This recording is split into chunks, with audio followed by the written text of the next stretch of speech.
dear students, hope you all are great and you are doing very well. So welcome to our online classes. On the sequence of our online class, for the last few days, we were going through our active English book. So to maintain the sequence, once again, we will go through another chapter, and of course, it is once again, it is from our active English book. যেহেতু আমরা active English book নিয়ে কথা বলছি এবং আমরা জানি যে active English book basically এটা আমাদের গ্রামাটিক্যাল আইটেমের উপরই বেস করা।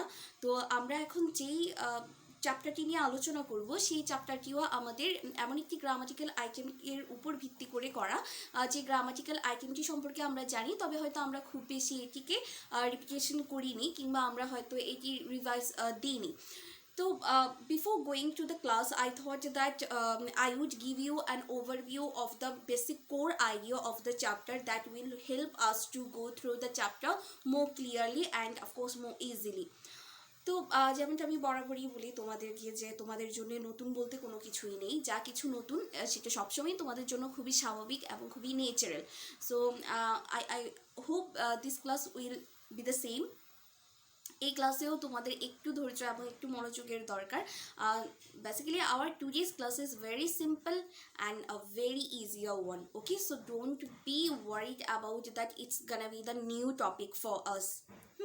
তো আজকের যে ক্লাসটি এটি শুধুমাত্র you can take it as an exemplary or as an introductory class. তো কথা হচ্ছিল আমাদের সিম্পল প্রেজেন্ট টেন্স নিয়ে। আমরা যে চ্যাপ্টার 25-এর দিকে আগাবো, সেই চ্যাপ্টার 25-এর বেসিক যেই আইডিয়া সেটি মূলত আমাদের সিম্পল প্রেজেন্ট টেন্সের উপর। তো সিম্পল প্রেজেন্ট টেন্স রিলেটেড একটি চ্যাপ্টার পড়তে হলে আমাদের তার আগে জানা দরকার সিম্পল প্রেজেন্ট টেন্স কি এবং কিভাবে আমরা বুঝবো যে একটি সেন্টেন্স এই সেন্টেন্সটি মূলত সিম্পল প্রেজেন্ট টেন্সকেই বুঝায়, কিংবা কি দেখে আমরা বুঝে নেব যে এই সেন্টেন্সগুলো আমাদের সিম্পল প্রেজেন্ট টেন্সের উপর করা। ঠিক আছে, তো আজকের যে ক্লাস সেটি মূলত আমাদের আসলে একটি ওয়ার্ম আপ ক্লাস অথবা একটি introductory class. So don't be over hyped about that. Take it very easy and it's gonna be a very smoother one. So আমি যদি বলতে চাই যে সিম্পল প্রেজেন্ট টেন্স মানে কি, সিম্পল প্রেজেন্ট মানে তো আমরা জানি বর্তমান, আমরা সবাই জানি, আর প্রেজেন্ট টেন্স মানে আমরা বুঝি যে বর্তমানকাল। এখন দিস সিম্পল প্রেজেন্ট টেন্স অথবা দ্য প্রেজেন্ট ইনডিফিনিট টেন্স, এই দুটো মূলত একই জিনিস।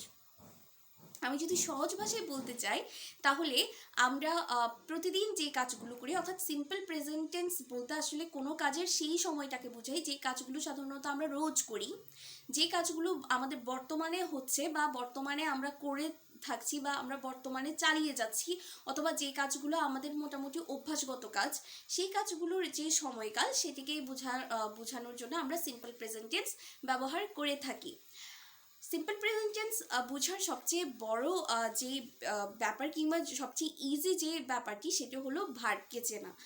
ভার্ব যদি তার প্রেজেন্ট ফর্মে থাকে তাহলে আমি ধরে নেব এটি প্রেজেন্ট টেন্স, কিংবা ভার্ব যদি ভার্বের অবস্থানেই থাকে তাহলে আমি ধরে নেব সেটি সিম্পল প্রেজেন্ট টেন্স। অর্থাৎ ভার্বের সাথে কোনো ডি বা ইডি থাকবে না, কিংবা ভার্বের কোনো পাস্ট ফর্ম থাকবে না। যেমন গো, গোতেই থাকবে, রাইট রিডেই থাকবে, কিন্তু মাঝে মাঝে কখনো কখনো আমরা সিম্পল প্রেজেন্ট টেন্সে ভার্বের সাথে এস বা ইএসও দেখতে পাবো। সেটি কখন দেখতে পাবো এটি আমরা একটু পরে আলোচনা করব। তাহলে চলো সবার আগে আমরা এটার সংজ্ঞাটা দেখে নিই। So miss already has written the definition on the board, so please follow the board. Here the simple present tense is used to talk about the present occurrences and habitual actions. এটার বাংলা কি? The simple present tense অর্থাৎ simple present tense is used to talk, এটি কি বোঝানোর জন্য বলা হয়? About the present occurrences, ওকে, বর্তমান সময়ের ঘটনাগুলো সম্পর্কে বোঝানোর জন্য। এবং হ্যাবিচুয়াল অ্যাকশনস, হ্যাবিচুয়াল মানে কি? মানে প্রতিদিনকার অ্যাকশনস মানে কাজ। তাহলে প্রতিদিনকার কাজ কিংবা প্রতিদিনের যে অভ্যাসগত ব্যাপারগুলো, যে অ্যাক্টিভিটিসগুলো আমরা করি সেগুলোর সময়কে বোঝানোর জন্য আমরা কোন টেন্স ব্যবহার করি? Simple present tense. তাহলে দেখো, so the definition is the simple present tense is used to talk about the simple occurrences and habitual actions. You don't need to write down the definition, I'm just giving it as an example. Okay, এটা যেহেতু একটা exemplary class, so তোমাদের লিখে নেওয়ার কোনো দরকার নেই, তোমরা শুধু মিসের কথা শুনবে এবং শুধু তোমরা ক্লাসটি ফলো করবে. So it was the definition about simple present tense. Now we are going forward towards the structure of simple present tense. Okay, তো আমরা এখন দেখব যে আমাদের সিম্পল প্রেজেন্ট টেন্সের বেসিক্যালি স্ট্রাকচার কেমন হতে পারে. প্রথমেই আমাদের যে কোনো সেন্টেন্সের জন্য একটি সাবজেক্টের প্রয়োজন হয়, তাই না? সাবজেক্টের পরে আমাদের আসবে কি ভার্ব, এবং ভার্বকে যেহেতু আমরা কথা বলছি সিম্পল প্রেজেন্ট টেন্স নিয়ে, তাই আমাদের ভার্বের সাথে অবশ্যই ভার্বের প্রেজেন্ট ফর্মকে রাখতে হবে, অর্থাৎ ভার্ব যেমন থাকে তাকে সেই অবস্থাতেই রেখে দিতে হবে. তো একটি সাবজেক্ট বলতে আমরা জানি যাকে দিয়ে আমাদের একটি সেন্টেন্স স্টার্ট হবে, অর্থাৎ যাকে নিয়ে যে কাজটি করবে কিংবা যাকে নিয়ে আমাদের সেন্টেন্সটি সেই হবে আমার সাবজেক্ট. সাবজেক্টের পর আসবে আমার ভার্ব. এখন আমরা তো জানি যে ভার্ব দুরকম হতে পারে, অর্থাৎ একটি অক্সিলারি ভার্ব বা টু বি ভার্ব আর একটি প্রিন্সিপাল ভার্ব বা main verb. To be verb আর অক্সিলারি ভার্ব কোনগুলো? যেগুলো আমাদের সাধারণত সাহায্যকারী ক্রিয়া হিসেবে ব্যবহার হয়ে থাকে সাবজেক্টের পরে, যেমন am, is, are, was, were etcetera. আর মেইন ভার্ব কিংবা প্রিন্সিপাল ভার্ব বলতে আমরা কি বুঝি? যেগুলো আমরা সরাসরি করে থাকি বা যেগুলো আমাদের দ্বারা সরাসরি হয়ে থাকে সেগুলোই হচ্ছে আমাদের মেইন ভার্ব বা প্রিন্সিপাল ভার্ব. যেমন খাওয়া, যাওয়া, দেখা, বলা, করা, আঁকা, লিখা, এগুলো সবই হচ্ছে আমাদের প্রিন্সিপাল ভার্ব অথবা মেইন ভার্ব. ওকে, এখন দেখো, আমি যে কোনো একটা সাবজেক্ট এই অনুযায়ী আমি এখন একটি সিম্পল প্রেজেন্ট টেন্সের উপর একটা সেন্টেন্স তৈরি করব, একটা সেন্টেন্স গঠন করে দেখব. মনে করি আমার সাবজেক্ট হলো উই. হ্যাঁ, আমরা উই. এখন তুমি একটি ভার্ব দাও, যে কোনো একটি ভার্ব হতে পারে, সেটি অক্সিলারি ভার্ব অথবা একটি মেইন ভার্ব. আচ্ছা, আমরা মেইন ভার্ব দিয়ে করি. হ্যাঁ, তো মেইন ভার্ব হলে যে কোনো একটি ভার্ব বসাও. Suppose we go. হ্যাঁ, আমরা যাই. To school, we go to school, আমরা স্কুলে যাই. এখানে দেখো গো, এটির সাথে এটি ভার্বের প্রেজেন্ট ফর্মে আছে না? অবশ্যই. কেন আছে? কারণ এটি সিম্পল প্রেজেন্ট টেন্স. আর তার সাথে কি আমি এস বাই ইয়েস যোগ করেছি? না, এস বাই ইয়েস যোগ করিনি. আমি কখন এস বাই ইয়েস যোগ করব এটি আমি তারপরে সেগমেন্টে বলছি. এখন তাহলে চলো আমরা আরও একটা সেন্টেন্স তৈরি করি. এখন আমি যদি সাবজেক্টকে দিই আই, ওকে, আই, একটা ভার্ব দাও ওয়াচ. আই ওয়াচ কি? অবজেক্ট মানে হচ্ছে যে কোনো কিছুর শেষ অংশ বা একটা নাম. আই ওয়াচ টেলিভিশন, আমি টেলিভিশন দেখি. ওকে, তাহলে হয়ে গেল আমার. তাহলে দেখো, ওয়াচের পাস্ট টেন্স কি? ওয়াচড আমি লিখেছি? লিখিনি. আর আই ওয়াচ টেলিভিশন, আমি টিভি দেখি, আমি তো রোজ টিভি দেখি. টিভি দেখা অনেকের আবার অভ্যাসও বটে. আর আমি টিভি দেখি, তার মানে আমি বলছি না যে ঠিক কখন টিভি দেখি. আমি টিভি দেখি, এটা আমার রোজ টিভি দেখি, এটা যে কোনো সময়ে আমি দেখতে পারি. কিংবা আরেকটা দাও, আরও একটা যদি আমি তৈরি করি এরকম, যে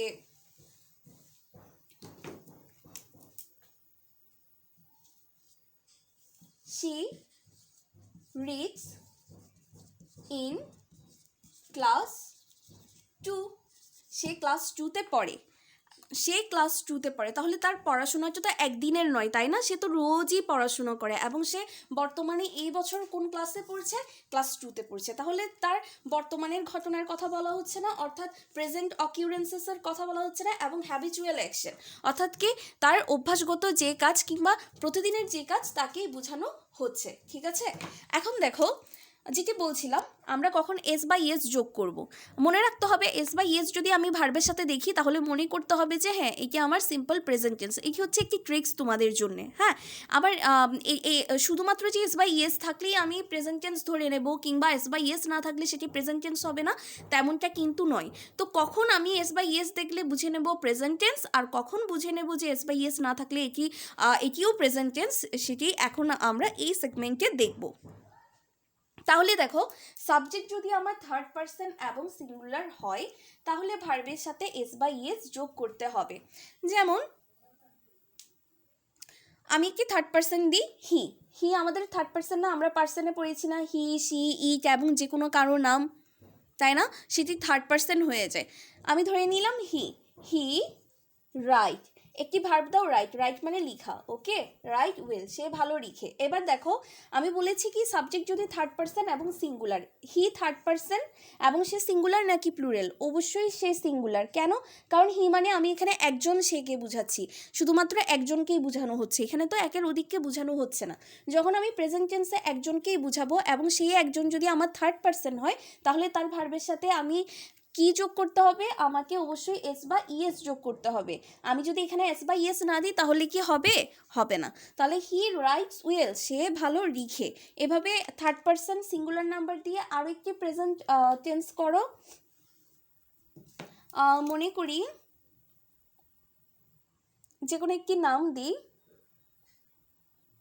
আমি যদি যে কোনো একটি নাম রিয়া দিই, রিয়া কি থার্ড পারসন নয়? হ্যাঁ। এবং এখানে কি অনেকজনকে বোঝানো হচ্ছে থার্ড পারসনে? না, একজনকেই বোঝানো হচ্ছে। তাহলে এরপর আমি যেহেতু জানি সিম্পল প্রেজেন্ট টেন্সের নিয়ম অনুযায়ী প্রথমে একটা সাবজেক্ট, রিয়া সাবজেক্ট না, এবার সাবজেক্টের পর একটি ভার্ব দিতে হবে, যে কোনো একটি ভার্ব দাও। সিং মানে গান করা, হ্যাঁ, আমি দিলাম একটা ভার্ব সিং, ওকে। রিয়া ভালো গান করে, রিয়া সিং ওয়েল, এটা কি হয়েছে? হ্যাঁ, মোটামুটি বোঝা যাচ্ছে যে এটা হয়েছে, কিন্তু যেমনটা বলেছিলাম যে প্রেজেন্ট টেন্সের সাবজেক্ট যদি আমার থার্ড পারসন হয় এবং সে যদি একজনই হয়, তাহলে তার ভার্বের সাথে কি যোগ করতে হবে? S by S. তো আমি এখানে একটি এস যোগ করে দেবো। এখন হয়ে গেল sings, Riya sings well, Riya ভালো গান করে, ঠিক আছে। এবার দেখো সাবজেক্ট যদি আমার প্লুরাল হয়, অর্থাৎ প্রথমেই আমি যাকে নেব সে যদি মানে সেটা যদি একজন না হয়ে যদি আমি বহু বচন বুঝাই, তাহলে তার ভার্বের সাথে আমার এস বাই এস যোগ করতে হবে না। এবং একই সাথে সাবজেক্ট যদি ফার্স্ট পার্সন এবং সেকেন্ড পার্সন হয়ে থাকে তাহলেও আমি ভার্বের সাথে এস বাই এস যোগ করব না। যেমন দেখো যদি আমি বলি we, okay, we, we, we মানে আমরা, এটি একটি সাবজেক্ট। এখন একটি ভার্ব দাও ইট, উই ইট আমরা খাই, উই ইট রাইস আমরা ভাত খাই। এখন দেখো ইটের সাথে কি আমি এস বা ইয়েস দিয়েছি? দিইনি। কেন দিইনি? কারণ আমার সাবজেক্ট উই মানে কি আমরা, আর আমরা কি কখনো একজন নিয়েও হতে পারে? বেশ কয়েকজন নিয়ে আমরা হতে হবে না? হ্যাঁ, যেহেতু এখানে আমি বেশ কয়েকজনের কথা বুঝাচ্ছি, অর্থাৎ প্লুরাল নাম্বারের কথা বুঝাচ্ছি, আর প্লুরাল নাম্বারের পরে আমার প্রেজেন্ট টেন্সে ভার্বের সাথে আমি এস বা ইয়েস যোগ করব না, ভার্বটি যেমন আছে তেমনই রেখে দেবো, ঠিক আছে। তো তাহলে আমরা কি দেখতে পাচ্ছি? এই জন্য আমি উইয়ের পাশে ইটের সাথে এস বাই ইয়েস যোগ করিনি, তাহলে হয়ে গেল উই ইট রাইস আমরা ভাত খাই, ওকে। তো এভাবে যে কোনো কিছু যেগুলো আমরা সাধারণত প্রতিদিন করি, যেমন father reads newspaper every day, বাবা প্রতিদিনই নিউজ পেপার পড়েন। I read the Quran every day, আমি প্রতিদিনই কোরআন পড়ি। কিংবা I pray my prayer every day, আমি প্রতিদিন আমার প্রার্থনা করি। কিংবা I go to school every day, আমি প্রতিদিন স্কুলে যাই, okay. Every morning I I go for a walk, প্রতিদিন সকালে আমি হাঁটতে বের হই। Every day I do my homeworks, আমি প্রতিদিন আমার হোমওয়ার্ক করি। এই যে প্রতিদিন তুমি যে কাজগুলো করো, কিংবা প্রতিদিন অন্যরা যে কাজগুলো করো এবং যেগুলো বর্তমানে হচ্ছে, যেমন প্রতিদিন যখন আমি একটা কাজ করি সেটিকে আমি অতীতকালের কথা বলছি না, প্রত্যেকটা দিনই তো আমার জন্য বর্তমান, তাই না? যেমন আজকের দিনটা, এখন আমি যখন আগামীকাল আবার সেই কাজটি করব তখনও বলবো যে আমি এখন এই কাজটি করছি, ঠিক না? তো এভাবেই যদি আমি বুঝে, অর্থাৎ প্রতিদিনের যে কাজ কিংবা যেগুলো আমাদের অভ্যাসগত কাজ, যেমন আমি স্কুলে যাই, রোজ যাই, চা খাই, রোজ খাই, টিভি দেখি, সবসময়ই টিভি দেখি, কিন্তু আমি বলছি না এক্স্যাক্টলি কখন টিভি দেখি, তাই না? তো এগুলোই হচ্ছে আমার সিম্পল প্রেজেন্ট টেন্স। এবং বর্তমান সময়ের যে কথাগুলো, যেমন আমি যদি বলি যে এখন সেপ্টেম্বর মাস, ঠিক আছে, তার মানে এখন সেপ্টেম্বর, তার মানে এটি সেপ্টেম্বর এখন বর্তমানে। তো এটি এইভাবেই যদি আমি বুঝাই, তাহলে এগুলো সবই হচ্ছে সিম্পল প্রেজেন্ট টেন্স। শুধুমাত্র একটি কথা খেয়াল রাখতে হবে, আমার সাবজেক্ট যদি বহুবচন হয় তাহলে তার ভার্বের সাথে প্রেজেন্ট টেন্সে এস বা ইয়েস যোগ করব না, কিন্তু সাবজেক্ট যদি একজন হয় এবং সেটি যদি থার্ড পারসন হয়, হি শি ইট অর যে কোনো একটা নাম হয়ে থাকে, তাহলে তার ভার্বের সাথে অবশ্যই এস বা ইয়েস যোগ করব, ঠিক আছে। যেগুলো আমরা আমাদের নেক্সট লেসন অর্থাৎ চ্যাপ্টার 25-এ আমরা এই ধরনের কিছু উদাহরণ পেয়ে থাকবো। তো চ্যাপ্টার 25কে ক্লিয়ার করার জন্য আমরা আজকে আমাদের এই ক্লাসটি করেছি, ঠিক আছে। তো এই ক্লাসটি নিয়ে খুব বেশি সিরিয়াস হওয়ার কোনো কিছু নেই, এটি শুধুমাত্র একটি এক্সাম্পলারি ক্লাস, ওকে। এটা একটা introductory class, that's it. So I hope you enjoyed the class, hope we will meet very soon on the next class. Till then, stay well and take care.